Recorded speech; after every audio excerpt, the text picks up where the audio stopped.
ವೀಕ್ಷಕರೇ ನಮಸ್ಕಾರ. ಧರ್ಮಸ್ಥಳದ ಸುತ್ತಮುತ್ತ ನೂರಾರು ಶವ ಹೂತಿಟ್ಟ ಪ್ರಕರಣಕ್ಕೆ ಸಂಬಂಧಪಟ್ಟ ಹಾಗೆ ಒಂದು ಮಹತ್ವದ ಬೆಳವಣಿಗೆಯಾಗಿದೆ. ಈಗ ಸರ್ಕಾರವೇ ನೇರವಾಗಿ ಈ ಕೇಸಿನಲ್ಲಿ ಎಂಟ್ರಿಯಾಗುವ ಎಲ್ಲ ಸಾಧ್ಯತೆ ಇದೆ. ಈಗ ಮಹಿಳಾ ಆಯೋಗದ ಅಧ್ಯಕ್ಷರು ಡಾಕ್ಟರ್ ನಾಗಲಕ್ಷ್ಮಿ ಚೌಧರಿ ಸಿಎಂ ಸಿದ್ದರಾಮಯ್ಯನವರಿಗೆ ಪತ್ರ ಬರೆದಿದ್ದಾರೆ. ಎಸ್ಐಟಿ ರಚನೆಗೆ ಆಗ್ರಹಿಸಿದ್ದಾರೆ. ಸದ್ದಿಲ್ಲದೆ ನಿಶಬ್ದವಾಗಿದ್ದ ಕೇಸ್ಗೆ ಮತ್ತಷ್ಟು ಪುಷ್ಟಿ ಕೊಡುವಂತೆ ಅನಾಮಿಕ ವ್ಯಕ್ತಿಯೊಬ್ಬ ಪ್ರತ್ಯಕ್ಷವಾಗಿ ಕೋರ್ಟ್ ಅಂಗಳಕ್ಕೆ ಕಾಲಿಡ್ತಾ ಇದ್ದಂತೆ ಇಡೀ ಪ್ರಕರಣದ ಸ್ವರೂಪವೇ ಬದಲಾಗಿ ಹೋಗಿತ್ತು. ಇಷ್ಟು ದಿನಗಳಿಂದ ಒಂದು ಬೆಳವಣಿಗೆಯಾದರೆ ಇನ್ಮೇಲೆ ಮತ್ತೊಂದು ಬೆಳವಣಿಗೆಯಾಗ್ತಾ ಇದೆ. ಸರ್ಕಾರದ ಮಟ್ಟಕ್ಕೂ ಈ ಕೇಸ್ ಬಂದು ನಿಂತಿದೆ. ಪ್ರಕರಣದ ಕುರಿತು ಸಮಗ್ರ ತನಿಖೆ ನಡೆಸುವಂತೆ ರಾಜ್ಯ ಮಹಿಳಾ ಆಯೋಗ ಸಿಎಂ ಸಿದ್ದರಾಮಯ್ಯನವರಿಗೆ ಪತ್ರ ಬರೆದಿದ್ದಾರೆ. ಅಷ್ಟೇ ಅಲ್ಲದೆ ಸತ್ಯಾಸತ್ಯತೆಯ ಬಯಲಾಗುವುದಕ್ಕೆ ಇದಕ್ಕಾಗಿ ಎಸ್ಐಟಿ ರಚನೆಯ ಅಗತ್ಯವಿದೆ ಅಂತ ಮಹಿಳಾ ಆಯೋಗದ ಅಧ್ಯಕ್ಷೆ ಡಾಕ್ಟರ್ ನಾಗಲಕ್ಷ್ಮಿ ಚೌಧರಿ ಸಿಎಂಗೆ ಪತ್ರ ಬರೆದಿದ್ದಾರೆ. ಪತ್ರದ ಪ್ರಮುಖ ಅಂಶಗಳು ಏನು ಅಂತ ನೋಡೋದಾದ್ರೆ, ಧರ್ಮಸ್ಥಳ ವ್ಯಾಪ್ತಿಯಲ್ಲಿ ನೂರಾರು ಶವ ಹೂತಿರುವ ಆರೋಪ ಕೇಳಿ ಬರ್ತಾ ಇದೆ. ಈ ಸಂಬಂಧ ವ್ಯಕ್ತಿಯೊಬ್ಬರು ನ್ಯಾಯಾಲಯದಲ್ಲಿ ಹೇಳಿಕೆ ಕೂಡ ದಾಖಲಿಸಿದ್ದಾರೆ. ಇದರ ಜೊತೆಗೆ ಅಲ್ಲಿ ತಲೆಬುರುಡೆಗಳು ಸಿಕ್ಕ ಬಗ್ಗೆ ಮಾಧ್ಯಮಗಳಲ್ಲಿ ಕೂಡ ವರದಿಯಾಗಿದೆ. 20ಕ್ಕೂ ಹೆಚ್ಚು ವರ್ಷಗಳಿಂದ ದೌರ್ಜನ್ಯ, ಹತ್ಯೆ, ಅತ್ಯಾಚಾರ ಆಗಿದೆಯಂತೆ. ಅಸ್ವಾಭಾವಿಕ ಸಾವು, ನಾಪತ್ತೆ ಪ್ರಕರಣಗಳ ಬಗ್ಗೆ ಹೇಳಲಾಗಿದೆ.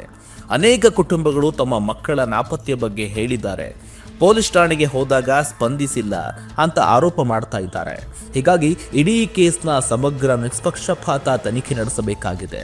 ಹಿರಿಯ ಪೊಲೀಸ್ ಅಧಿಕಾರಿಗಳ ನೇತೃತ್ವದಲ್ಲಿ ಎಸ್ಐಟಿ ರಚಿಸಬೇಕು ಅಂತ ಸಿಎಂಗೆ ರಾಜ್ಯ ಮಹಿಳಾ ಆಯೋಗದ ಅಧ್ಯಕ್ಷೆ ನಾಗಲಕ್ಷ್ಮಿ ಚೌಧರಿ ಪತ್ರ ಬರೆದಿದ್ದಾರೆ. ವೀಕ್ಷಕರೇ, ಮಹಿಳಾ ಆಯೋಗ ಬರೀ ಸಿಎಂಗೆ ಮಾತ್ರ ಪತ್ರ ಬರೆದಿಲ್ಲ, ದಕ್ಷಿಣ ಕನ್ನಡ ಜಿಲ್ಲೆಯ ಎಸ್ಪಿಗೂ ಕೂಡ ಪತ್ರ ಬರೆದಿದ್ದಾರೆ. 20 ವರ್ಷಗಳಿಂದ ಆಗಿರುವ ಅಸಹಜ ಸಾವಿನ ವಿವರ ಕೊಡುವಂತೆ ಪತ್ರದಲ್ಲಿ ಉಲ್ಲೇಖಿಸಲಾಗಿದೆ. 20 ವರ್ಷಗಳಿಂದ ಎಷ್ಟೋ ಮಹಿಳೆಯರು ನಾಪತ್ತೆಯಾಗಿದ್ದಾರೆ. ಧರ್ಮಸ್ಥಳ ಭಾಗದಲ್ಲೇ ಎಷ್ಟು ವಿದ್ಯಾರ್ಥಿನಿಯರು ಕಣ್ಮರೆಯಾಗಿದ್ದಾರೆ. ಅದರಲ್ಲಿ ಪತ್ತೆಯಾದವರು ಎಷ್ಟು, ಪತ್ತೆಯಾಗದ ಪ್ರಕರಣಗಳು ಎಷ್ಟು, ಕೊಲೆ, ಅತ್ಯಾಚಾರ ಪ್ರಕರಣಗಳಲ್ಲಿ ಕೈಗೊಂಡ ಕ್ರಮಗಳು ಏನು ಅಂತ ಪ್ರಶ್ನೆ ಮಾಡಿದ್ದಾರೆ. ಈ ಪತ್ರ ತಲುಪಿದ 7 ದಿನಗಳೊಳಗೆ ಇದೆಲ್ಲದರ ಬಗ್ಗೆ ವಿವರ ನೀಡಿ ಮಾಹಿತಿಯನ್ನ ರಾಜ್ಯ ಮಹಿಳಾ ಆಯೋಗಕ್ಕೆ ಕಳುಹಿಸಿ ಅಂತ ಸೂಚನೆ ಕೊಟ್ಟಿದ್ದಾರೆ. ವೀಕ್ಷಕರೇ, ಸರ್ಕಾರದ ಮಟ್ಟದಲ್ಲೇನೋ ಬೆಳವಣಿಗೆ ಆಗ್ತಾ ಇದೆ. ಆದರೆ ಯಾವ ಹಂತದಲ್ಲಿ ಇದಕ್ಕೆ ನ್ಯಾಯ ಸಿಗುತ್ತೋ ಅನ್ನೋದನ್ನ ಕಾದಷ್ಟೇ ನೋಡಬೇಕಾಗಿದೆ. ವೀಕ್ಷಕರೇ, ಇಷ್ಟು ದಿನ ಒಂದು ಹೋರಾಟ ಆಗ್ತಾ ಇದ್ರೆ ಇನ್ಮೇಲೆ ಪ್ರಕರಣಕ್ಕೆ ಸಂಬಂಧಪಟ್ಟ ಹಾಗೆ ಸರ್ಕಾರದ ಮಟ್ಟದಲ್ಲಿ ಮೇಜರ್ ಬದಲಾವಣೆಯಾಗ್ತಾ ಇದೆ. ಈಗ ಸರ್ಕಾರ ಕೂಡ ನಿಗೂಢ ಪ್ರಕರಣವನ್ನ ಭೇದಿಸುವುದಕ್ಕೆ ಮುಂದಾಗ್ತಾ ಇದೆ.